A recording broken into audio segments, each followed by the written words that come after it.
Alright, so today's lecture is going to be a bit different than what we usually do. Usually we go over a single game, or maybe if a game is over really, really quickly, we go over two games and just kind of absorb what that game has to teach us. However, I have been listening to what some of the people want on my channel. They want something a bit more tangible than just the regular going over a professional game, and that is okay. Starting now, and I'm going to hopefully continue it into April, I'm going to do something that has a bit more definitive. In this case, we're taking a little bit of a test. We're going to see if we are all the strongest player in the world, if we are all Ke Jie. And how we are going to do this is quite simple.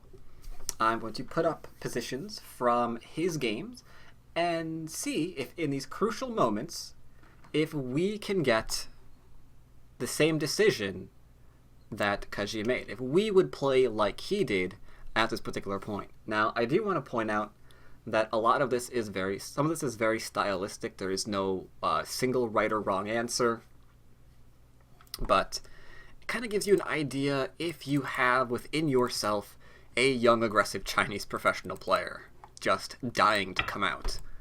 So the first game, we have Ke Jie as black. This was when he was a professional 9-dan. Not all of these games I will be taking are from when he was a 9-dan. Some of them were earlier on, and I'll be trying to point that out as well.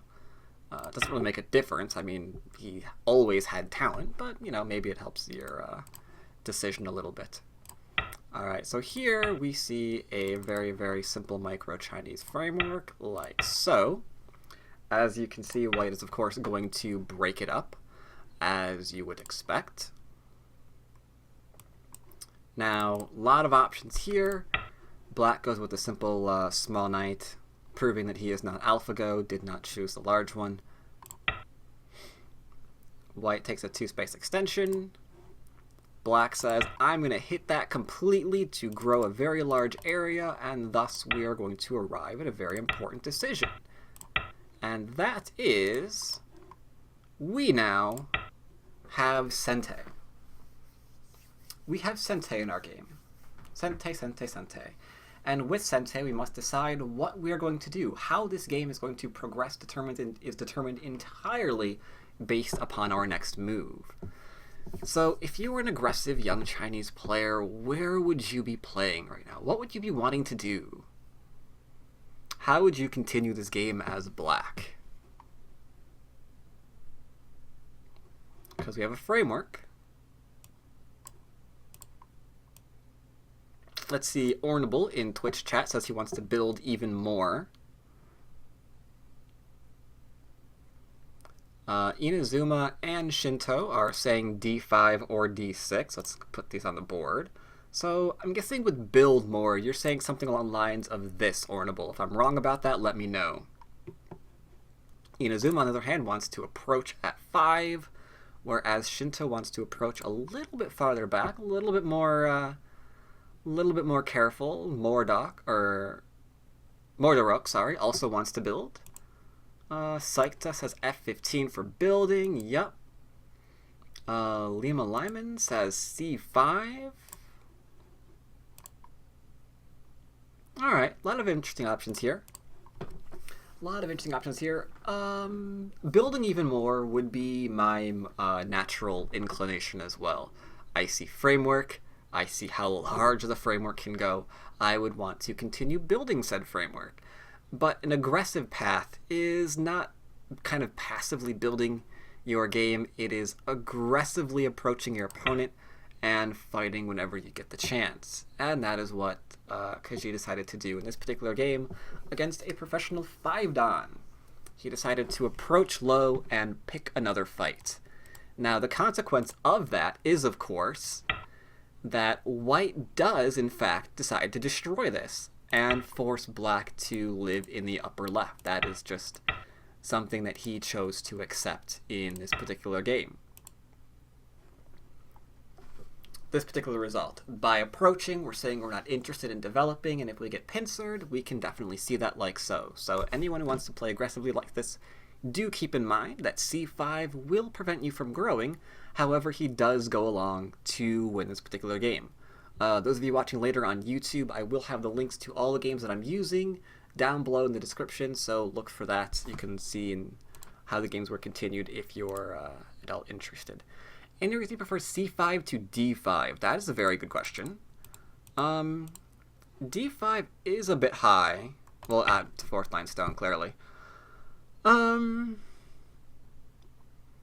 My thought here is that he approached low because he's entertaining the idea of doing one of two things. He's entertaining the idea of either getting this particular shape, maybe settling on the right-hand side, depending on the pincer that is chosen, or he might be thinking about completely changing direction and building up the small knight that he has in the bottom right-hand corner.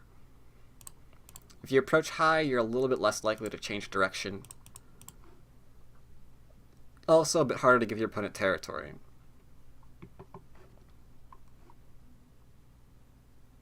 So, congratulations to Inazuma. Kind of got it more or less, as did... I forgot who you were. Players such as Shinto and whoever actually guessed C5, Lima Lyman. You might have a Chinese player within you. Let's do a little bit of an easier one. I think more people will get this one right. This time we are still black as Ke Jie.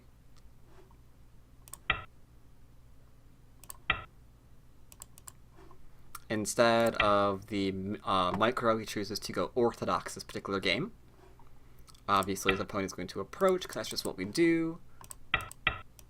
Nice, easy way of getting rid of this. White plays a little bit differently than we are somewhat accustomed to. White plays here, and I thought about having this be the first decision, but it's really, really difficult to, make a question out of this one. Normally, you would play on the bottom of the board again. Ke Jie, being an aggressive player, decides to approach instead, because he's looking to just approach and pick other fights. Not where our question begins, though. Not where our question begins.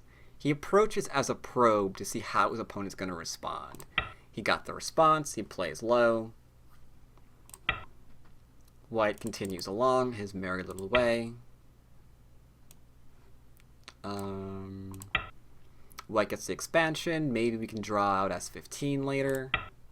Now's not the time to worry about that. Here's a fun older Joseki. Pushing through instead of going low. This one's a bit more common. This way is nice and easily settled. I guess White decided that he didn't want Black being nice and easily settled. He wants to go and push through and see what he can grab for himself. So, okay. Pushes through, tries to grab. Thus we have a... Wait, wrong. There we go. Thus we have a Joseki here that I haven't seen in quite some time. This stone gets killed. That stone gets severely damaged.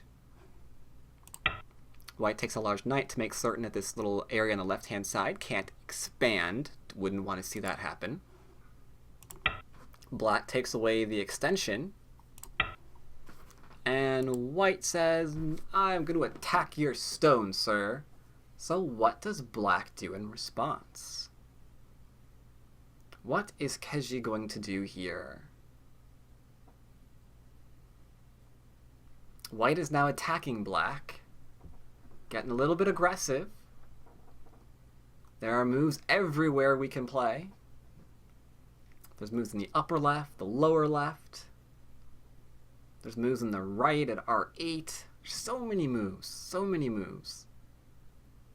Saikta says C17. Get my hand dandy labeler here. A lot of people are saying C17. Ooh, going to the 3-3. A lot of people like C17. A lot of people like it. What is L16? L16 is just taking your territory, call them as you please. R8, I like that style, Dasan. M16, Kendall wants to get a rifle and shoot her opponent.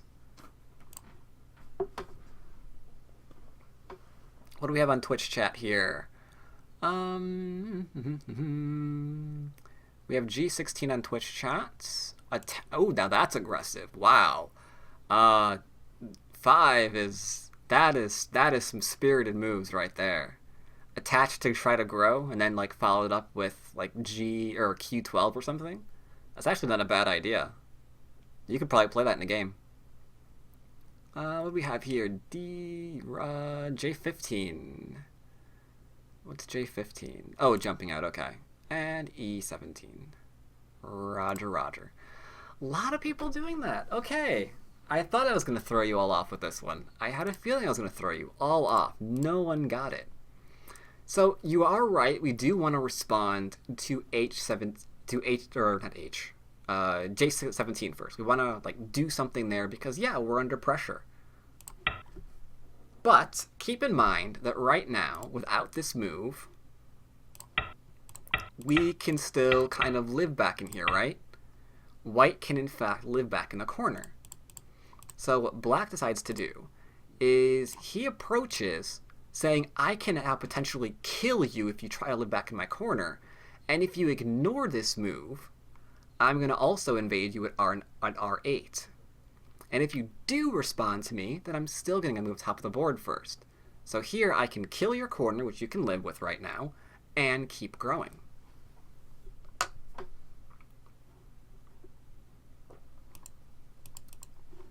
In the actual game, you can see that reflected by the fact that White's like, holy crap, am I dead back in here? And Black says, yeah, you kinda are. It's like, alright, well, I guess I'm just gonna jump out now. And at that point, Ke Jie gets to go back and take the top for himself. So R13 was a great defense for the top, puts pressure on the Jiseki on the right-hand side before going back and taking the territory that he already wanted for himself with J17. S16 is older style ever since I found... What's S16? Sorry. La la la la la la la la la. What is S16? Oh, that. Yeah. Yes. Yep. When they found S18, we kind of started to see a lot less of S16.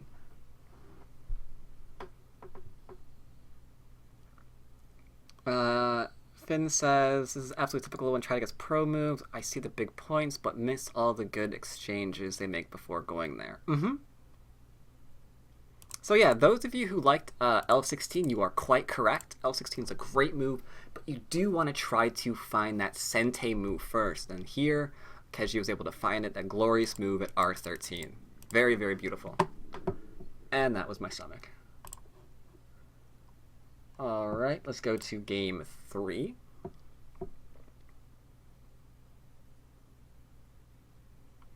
Ke Jie has a weakness and potential not to live up to him, the image of himself. Yeah. But that's always the case whenever you're #1 in the world, right?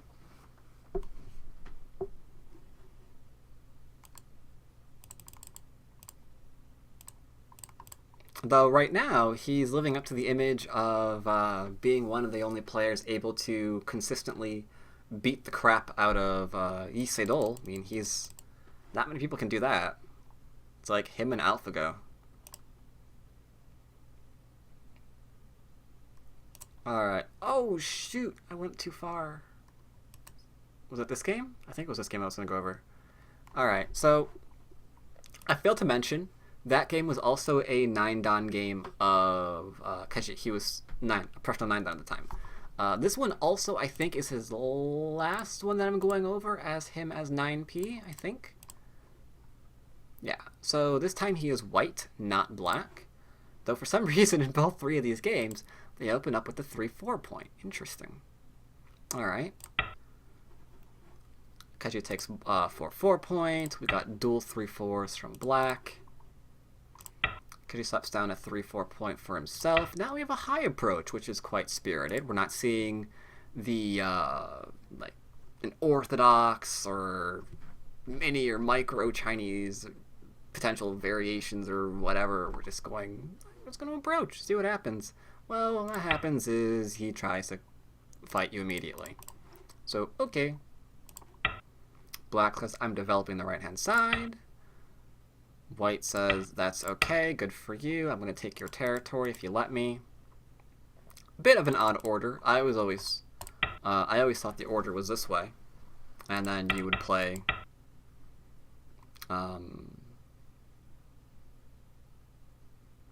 yeah, something like this.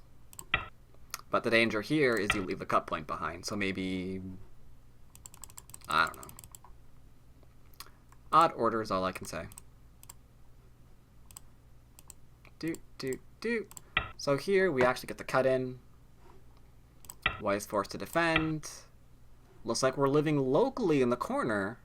Well, we have to live locally in the corner, otherwise the game's over. So there we go. We lived. Black had to take care of cutting stone. You would never, for example, want to just be like, alright, I bet he can't take advantage of the algae that I've just left in my position. Because you know it's going to happen. This is going to be low, the top's going to be attacked, you're going to be sad.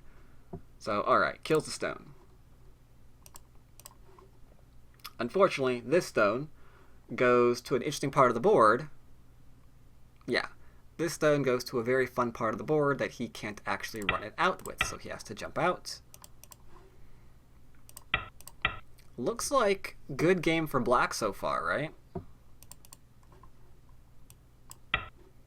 White jumps out, threatens to kill corner, must defend corner, gets base, but base is attacking 3-4 points.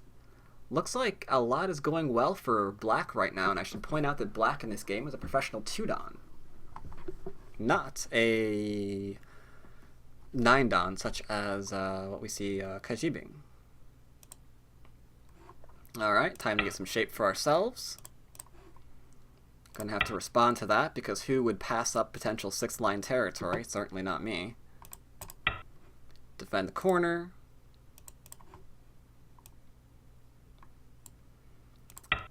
Doesn't matter because Komi is OP. That is true. He has said that. He has said Komi's too high. I think I also want to point out that Go for Go currently lists Ke Jie's win-loss record at 69%. So that is incredibly high for a pro. But alright, we're settling nicely.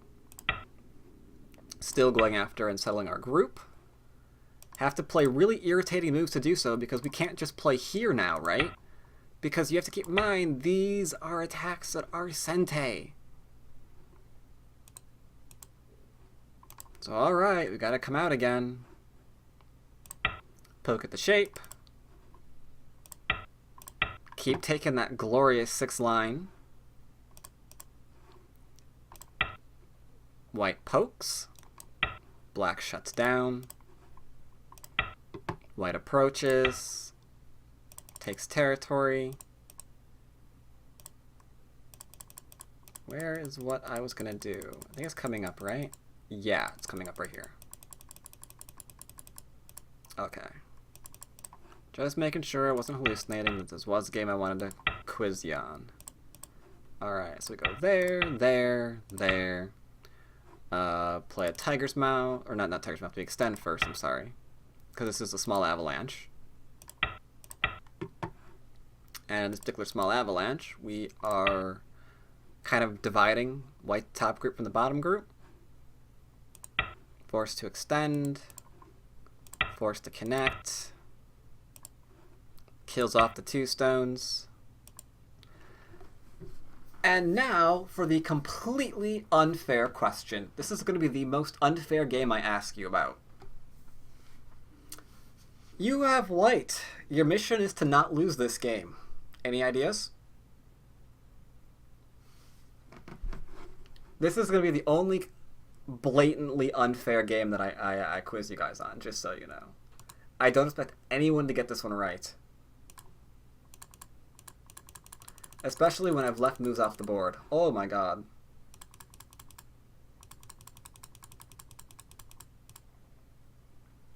Wow, okay.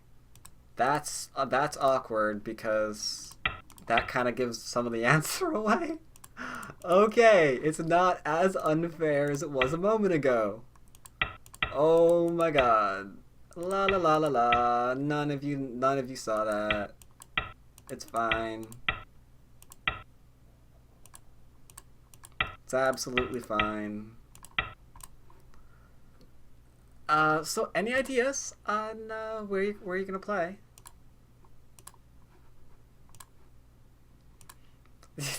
Test wants all my money. Don't have much, man. That's not nice.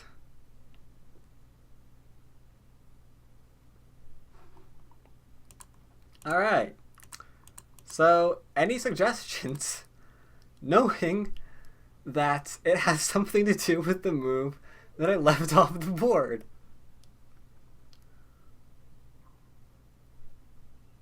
I would play O2 and make him capture. Okay.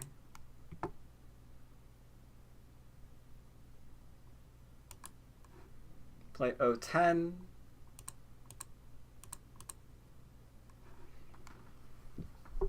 Close. Close. Close, close, close, close, close.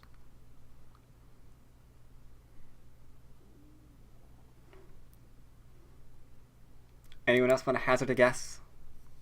Besides O10 and P11? Oh, and O2. I don't want to forget. Something like S14 work. Oh, you're getting closer. Tricer said P9. So he starts off with the Hane. Because we can cut through, but the question is, can we do more than just cut through? Can we completely cut this off? Because our, you have to keep in mind, R6, you can't Atari it down, right? So R6 is being Atari over. And then either you're going back and playing this, or you're extending again, right? So if you can see that R6 has value, that cut is pretty good, then we can kind of get into the idea of, oh my god, I'm like almost able to cut off all of these stones. So we ask ourselves, can we do anything with this Hane first? So for that we see Q9. Can I do anything without Hane? And he says, I'm going to descend. You can't do anything without Hane. It's like, are you sure I can do anything without Hane? Connects, leaves no Aji behind. Going after all of the Aji. And now, if we're not careful, we're dead. Like, if we block this, then you're absolutely right, person who said, is there anything with R14? There absolutely is. If we block this move right now, and say you can't connect, then okay. White will say then you can't live. And these stones would be dead. So now that we've made this wonderful shape, this gets defended. We can now connect underneath, but first we can cut through. So it would seem, because we found the Aji, pokes, get the forcing move in first, and then connect. Now the middle's been cut off as well. So that is an amazing amount of Aji that White has managed to find to use against Black. And there's nothing he can do about it. The cut was there. The threat to connect at R14 was there. So he's turned this 6-line territory that we've seen here into nothing. Like, we have no idea where Black's points are there just yet. They're kind of MIA. And just for giggles, I want to show you a couple of extra things that made this particular sequence even more amusing. Black tries to cut off. The cut there now exists. White gets in the free turn. White gets it in the free Atari. And then White separates. This is why this guy is like the strongest player in the world right now. He just took all of this this 6-line territory and he just performed a severe attack against Black. And black might even drop dead if he doesn't kill this off right now. So it's completely unfair. That's why when someone asks you, do you want 6th line, you answer no. Yeah, there's a lot of Aji behind there. You may think there isn't, and you might get really, really excited back here going, oh my god, look at all that 6th line. But yeah, 6th line is hard to take. 6th line is really hard to take. And it's because this glorious sequence, I just had to put this one in here. I knew no one would get it, but it's just too cool to leave out. Alright, let's move on to something that's a little bit more fair, shall we?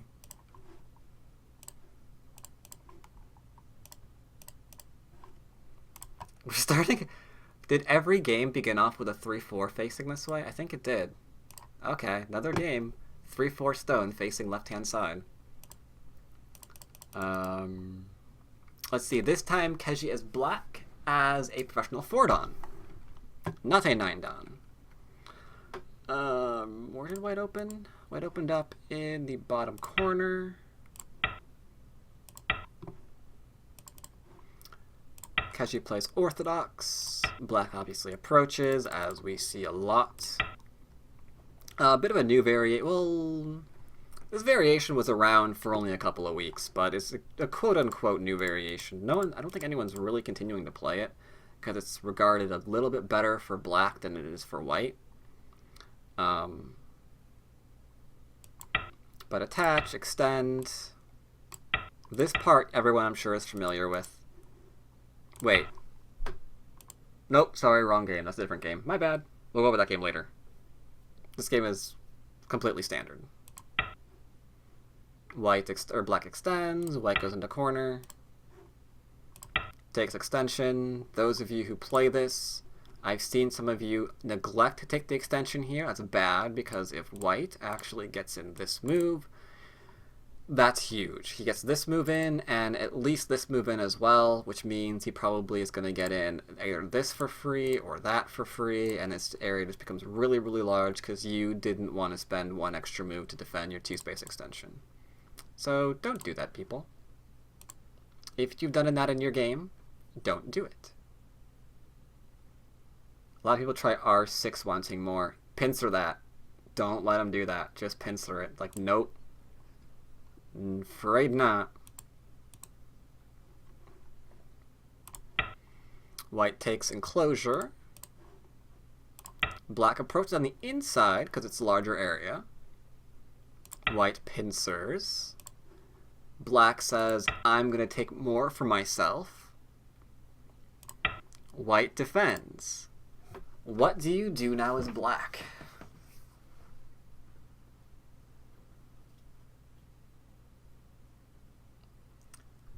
White has just thus far resisted your attempt to get him into a fight. Playing Q2 so he's nice and protected and can link up under his stone in case he gets in trouble. So what do you do here? And if you are currently guessing moves, I will look at them in a minute. I have to clean my glasses so I actually can't see anything. Fun fact for anyone who's interested, from this position I can't actually see my monitor. I am blind as heck.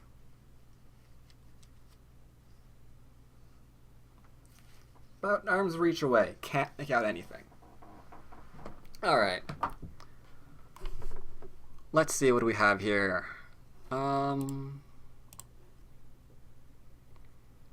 O5. Surround all the things. M4. Attach to all the things.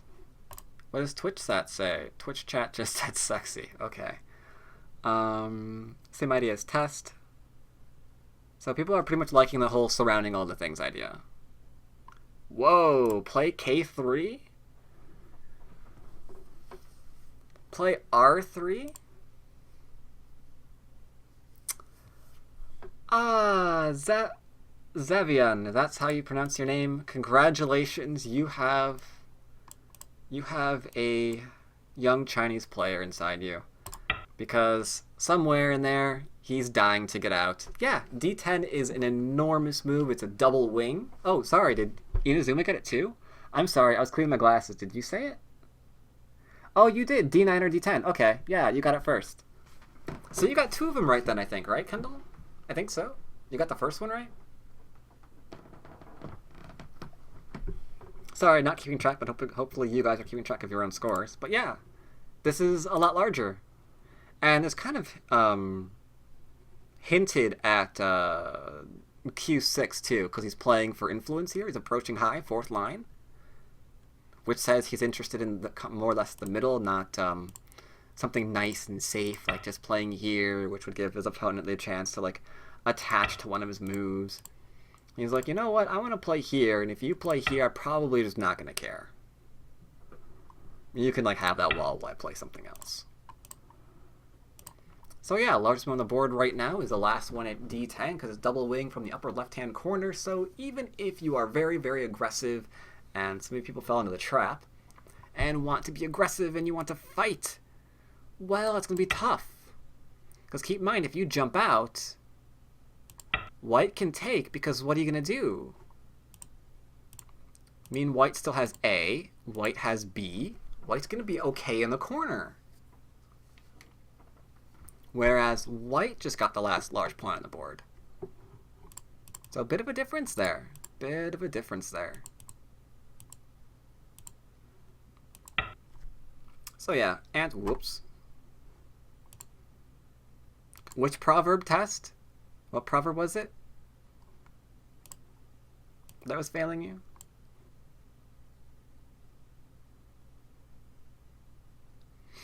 Surrounding is worth 1,000,000 points. Yeah. If this surround was Sente, I think you would be absolutely correct.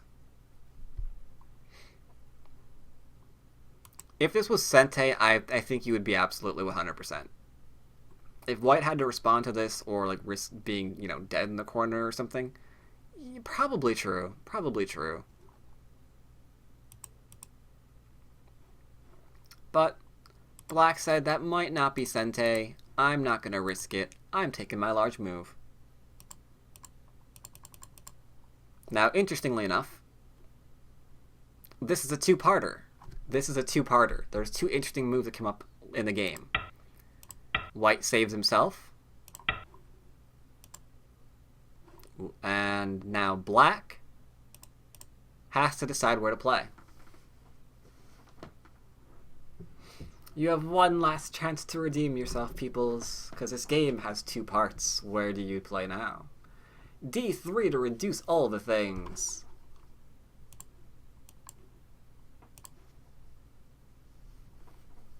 Anybody else want to?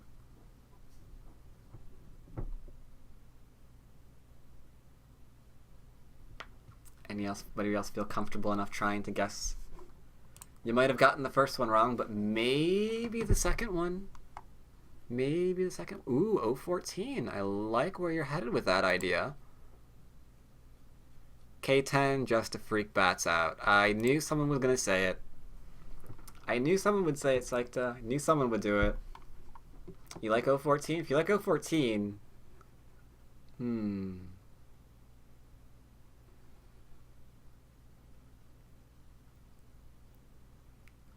E2. E2. That's okay, invasions.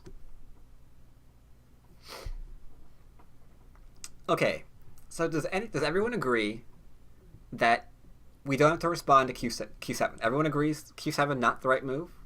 Q7 too slow? Everyone agrees? Right? Because, I mean, we have, like, so many extensions there, we just don't care. So the question is, did white ignore anything of ours last time? Last time we played something, did they respond to it? Last time we played something with D10, did they respond to it? No.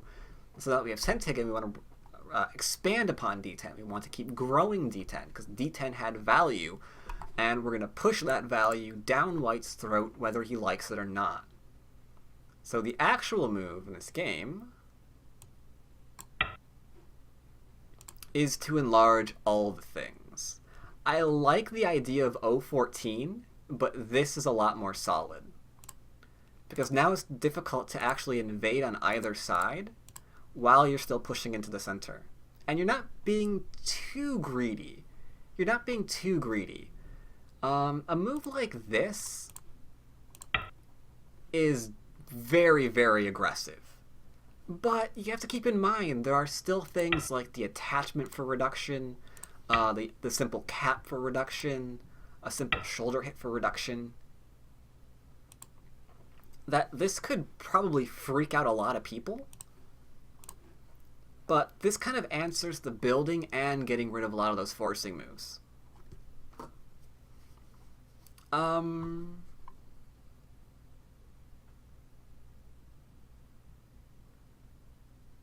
E15 pattern common? E15 is a bit more normal. E15 is a bit more normal, that's true, but it does leave a little bit more Aji behind, I think, for the invasion up top. I think it's a little bit more difficult to actually invade and get out when this area is being completely closed off. Plus, you'll notice that there's a little bit of symmetry going on here.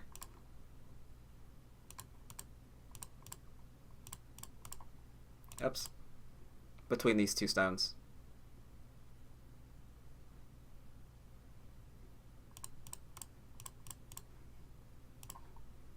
So it's kind of that nice middle point that kind of like ties everything together. Right?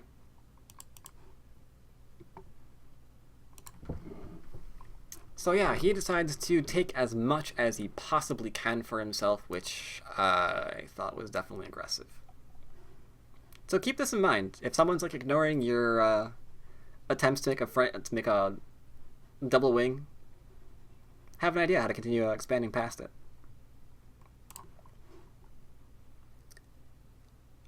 So that was with him being a professional forward on. This next game is also him being a professional forward on.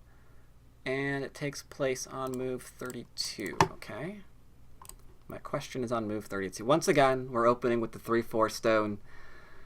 We're opening with the 3-4 stone facing this direction. It's just, I didn't do that intentionally, okay? That's just how every one of these games has played. Alright, so we got double 3-4s. This time Kaji is again black. And we are against this. We are approaching again. White says, I'm going to go and play some nice solid territorial game. This wasn't intention. Everyone can guess the next move, right? Actually, no, that's not true. Because you could guess C6. Yeah, he doesn't. He encloses. I'm sorry. Good thing that wasn't where I was going to question you. This pincer is interesting. I don't see this very often. This is like a very, very rare pincer. And black is going for all the things. Now, this means that you are actually going to go for a fight. Because white just can't go back and be like, alright, I'm just going to play here now, given that you're getting more. White's going to decide to put pressure on your stone, which involves pushing and cutting said stone. So a bit of a complicated position here. Instead of extending up, as you would normally see, not that. Instead of extending up, he decides to do something else and does Atari and take. Okay, going for territory it looks like is good old Ke Jie. Takes, connects. Getting influence to white. White says, I'm using all that influence right now. Black extends. White says, I'm continuing to grow my area. This is question 1. This is also a 2-parter. And if you don't get question 1 right, I bet you'll get the second one right.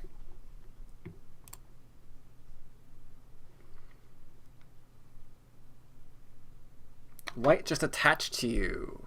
He's trying to grow an area, and you know it's going to be Gote. If you respond, he's not going to reply. You know R2 is Gote. R2 will not be responded to, so what do? We play J4 and kill off the stone. We play C6, oh, says Psyched. Interesting choice. So we want this and this right now.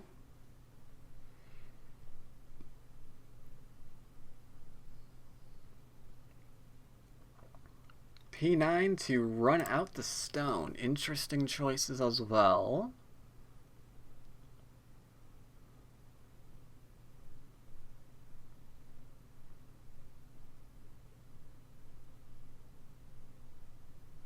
So the most common answer that I thought I was going to see, I'm actually not seeing it yet.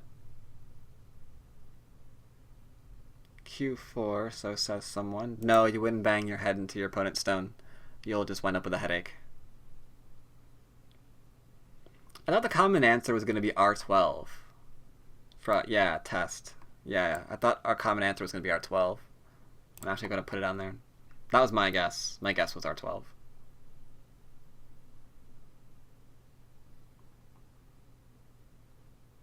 D13. I like that idea too, Road Hobo. I like that one. Going back and finishing Decheki. I like that. I like that a lot. I think that's a pretty good answer. I think it's a pretty good decision. Like, you have Sente, go back and finish what you already did. I like that. I like that a lot. Instead, it's much simpler than that. Because you are right. There is Aji with K4. Person who suggested J4. You are right. There's a lot of Aji there. There's a ton of Aji there. And we don't want to just Atari the one stone.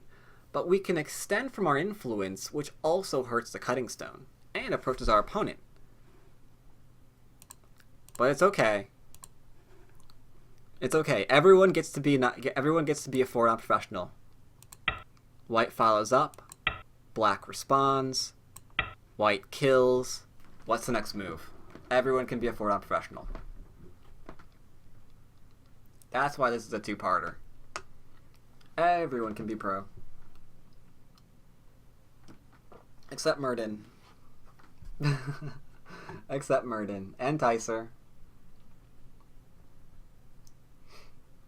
Murden and Tyser aren't pros. But Sick Willy, Nuclear, or Nuke 134R, and Desan.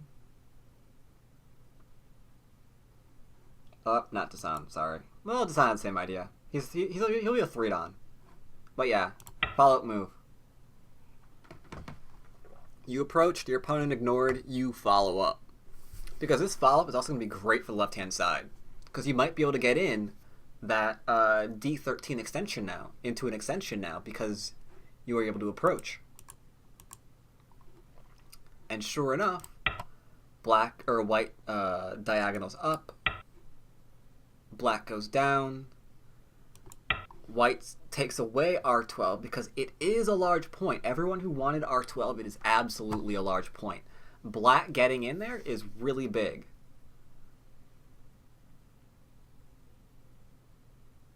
Because black getting this move in is really, really large. So white want to take that away because a lot of territory here now. But that does mean you approach, your opponent plays away, you follow up. You try to get that follow-up. Yeah, absolutely. And now I completely ruined the next move for you guys on YouTube, so I'll just go ahead and say it. The follow-up for an aggressive player, hit E7, put more pressure on the two stones. White ignored C3? Yeah, white ignored C3 to get that away. Because we could play local, right? We could play like this way, or we could play this way. Okay, that is the way we just played. Stupid. There we go. Or we could play this way, but it's going to be Gote.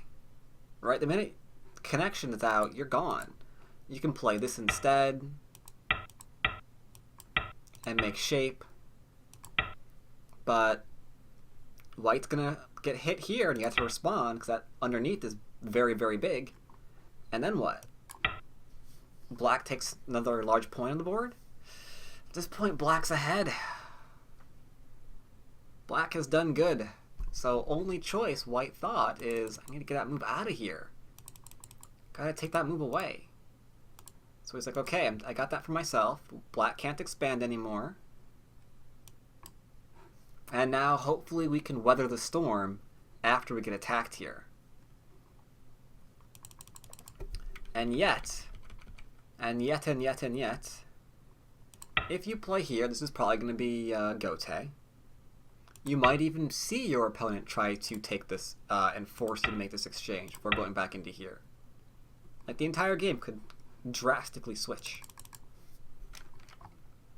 So this was a really important point, realizing that R3, yeah, that's my 3/4 stone, and I know I agreed to, you know, love and honor my 3/4 stone when I played it, but something better came along, so forget the 3/4 stone.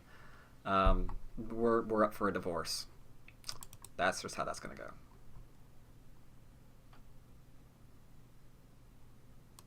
Yeah, it's that is kind of a little bit sad. But if white gets d7 okay, 1 second so I can follow this. So this, and then if white gets a d7 exchange, what d7 exchange? Oh, that one. Wait, what?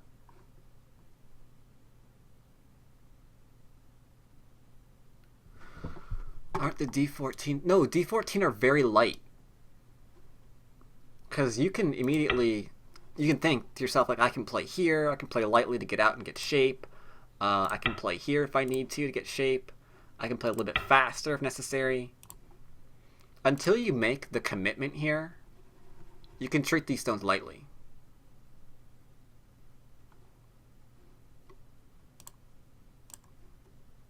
So yeah, we have this, and then we just said that's not fast enough. And then from here, you can guess that someone's going to get attacked. The follow-up sequence, by the way, is this, where he tries to be aggressive, and Black just cuts his head off. No mercy at all. I don't care if you try to go to Ko, I'm going to try to kill you.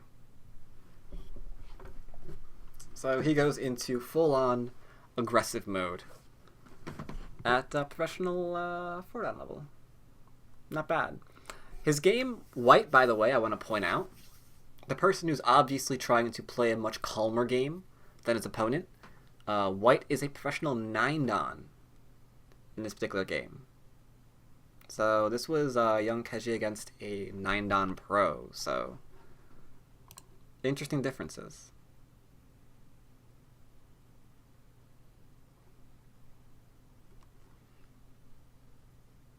I like this even less. You don't like the variation here for black?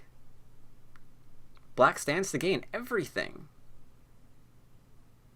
Can't white g3 and capture? Ooh, that's a good question.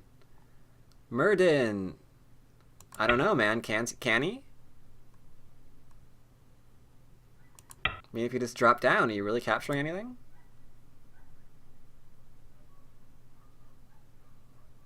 Kinda got me eyes. It got me eyes to live. Me eyes. So we should be fine here. Can probably Hane here too.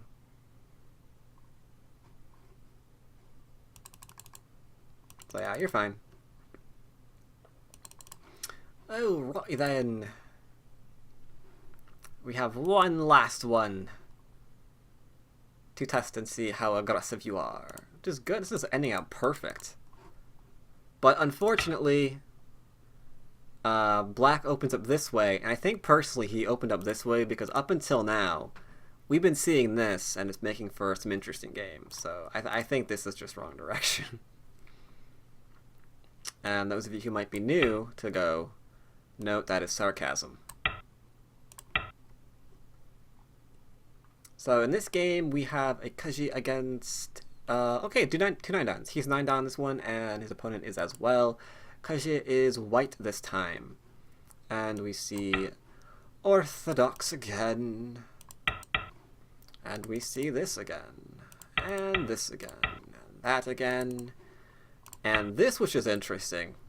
I still can't make up my mind about this move. I guess it's playable. Yeah, you always hear it's a mistake, and then those stupid pros decided to play it. And now it's like, I can't tell you it's wrong because 9 Dans are playing it. It's like, I guess it's okay. I guess it's fine again. Sorry all my students who I said was bad. I was wrong. Feel free to ask for your money back. Alright, so here we have this little odd exchange. Usually we regard this as, you don't usually commit to the before attaching, but okay. Black extends, white backs off, and black keeps chasing and putting pressure, threatening to capture. But the capture is small, so we're going to be like, nope, and ignore that. Stabilizing here, because if we play this, right, then you're allowing this to be played, and then if you play in response to this, I mean, if you Hane, you can get double Hane, and if you extend, he's just going to follow you, and now you're going to know how Lee Sedol felt. So we don't want to do that.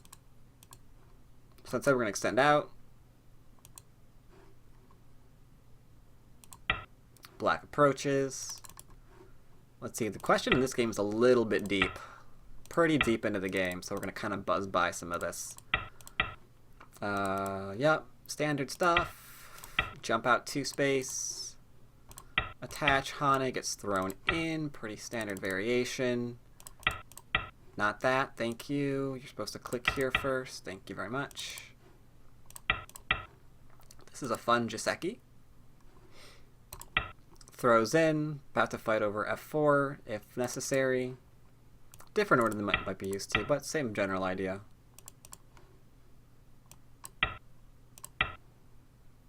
Forces connection, connects there, white comes out. Do you dare run this stone? If you do, you're about to get Atari. White says, I do run this out.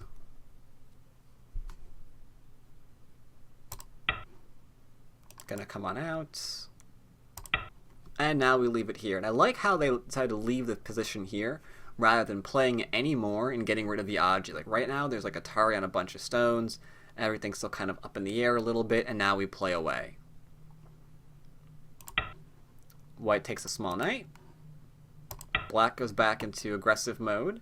And white extends here because if he connects, the amount of Aji that's here is insane. No one wants to be white anymore. Like, oh god, that clump is painful to look at.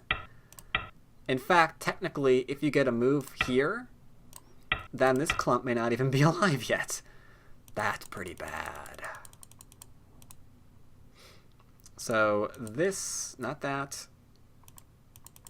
So this Atari is important because white extends and ignores the heck out of that one. We still get this as a forcing move, but white says, you know what? My group on the outside is fine now. I'm going to ignore you. I don't care about those 3 stones. Much larger point. Black says, well, I'm going to take them then. Extends to make sure we're not going to get attacked, because if we just keep playing away, then we do have to live here. So, alright. Extending for our base. I think I've gone over this game before, by the way. Did B just nerf his own wall on the right? A little bit. Sometimes you do find those kind of games. I have actually seen professional games where one player builds a wall and doesn't really do much, but his opponent builds a wall to like negate the other wall, and then neither wall does anything. They're just like sitting there hating each other for the entire game. But that was its purpose. So you do see that sometimes. You do see that sometimes.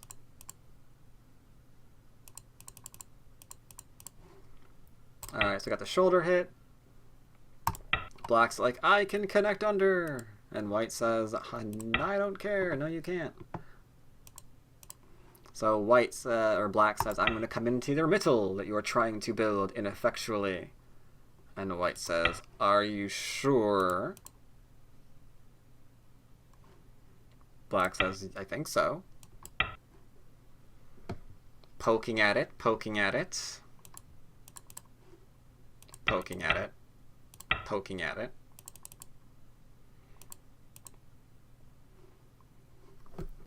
Where do you play now?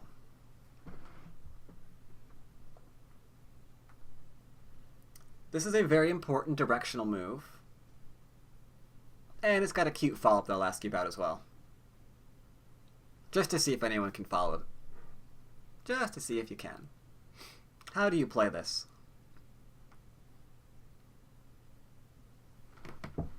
How do you play? L16 is suggested by Valsu. L16 is suggested by Psychta. I thought so. No wait, that's M, sorry. That's L. Sorry, I'll learn my ABCs eventually.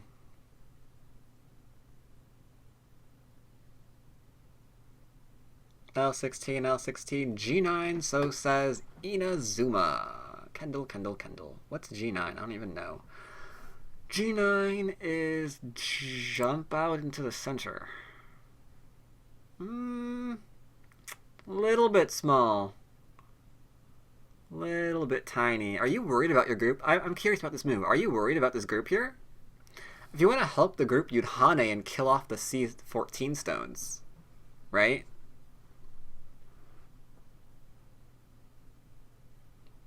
If you wanted to help the left group, you would probably play B13 and kill it. That's better. So congratulations. It looks like you guys, a lot of you guys are on the right track. M16. Yes. Murden. Why M16? Why M16, Murden?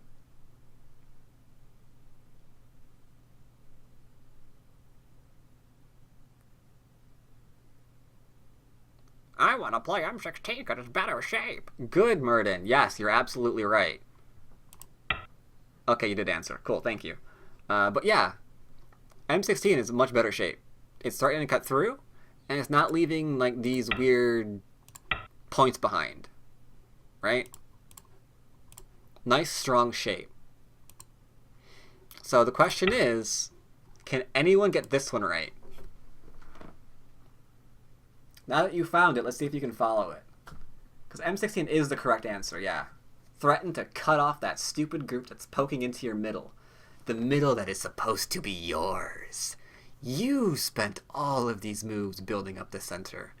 Don't let him come in there. No. He must pay. Agree on K15? Oh, immediately try to cut. K17 seems too aggro. I agree. K17's a bit too aggro.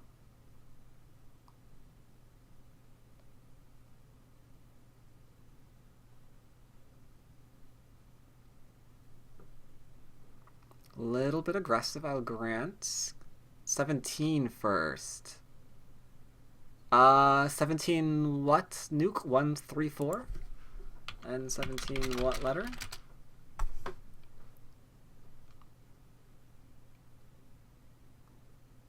L17? Yes. Gallo Jagger. L17 is actually the correct move here. Because it looks like we can connect, right? Looks like that's a connection. Doesn't that look like a connection?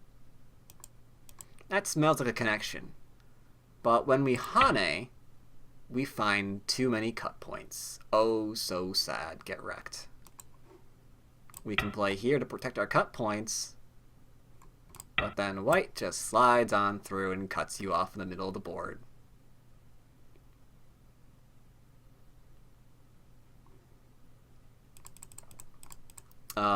Black could have played something more Gote, but then you're still going to get cut off. So either way you look at it, he tried to connect, but he could not save that small knight. It was too much. There's no way to connect there. Small knights can be cut, and wouldn't you know it, we have a small knight here, and a super duper duper large knight over here. So both of those together mean something's getting cut. So white played very, very strong shape. Black tried his best to remain connected. Tried to pull out all the Hane and failed to keep himself connected. At that point, he becomes target practice. Let's see, what does he do?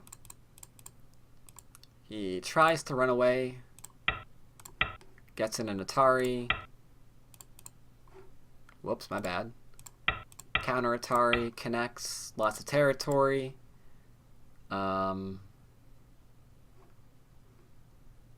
Wait, no, he doesn't connect. He defends. And then white goes for his throat and does not let up until he's dead. Just completely surrounds him and forces him to live locally. So this is a game where Ke Jie is a 9-dan against another 9-dan. Played last year, actually. Last year. And you can see that that little weak point suddenly flips the board and all of the influence comes together. We have a group to attack, which is exactly what we want with all of our influence. So white's feeling happy at this point. And on that note, I think that brings an end to my lecture today. It's a little bit past time. I'm glad it came together so well. I even had one backup game, just in case. So I wasn't sure how long this was going to last. But yes, I hope you guys enjoyed today's lecture. Hope you guys got some of the answers correctly. Those of you who got some of them right, maybe there's a little Chinese player dying to get out of your Go. So go crazy and try to kill things. Why not? Those of you who missed or came in late to the lecture, it will of course be on YouTube as per usual in the next couple of days, so you can look forward to there. If you do not know what my YouTube is, you have failed, but it is youtube.com/Dwyrin. You can find it there. I will of course see you guys next week. Until then, hope you guys enjoyed, and I will see you then. Good night, everyone.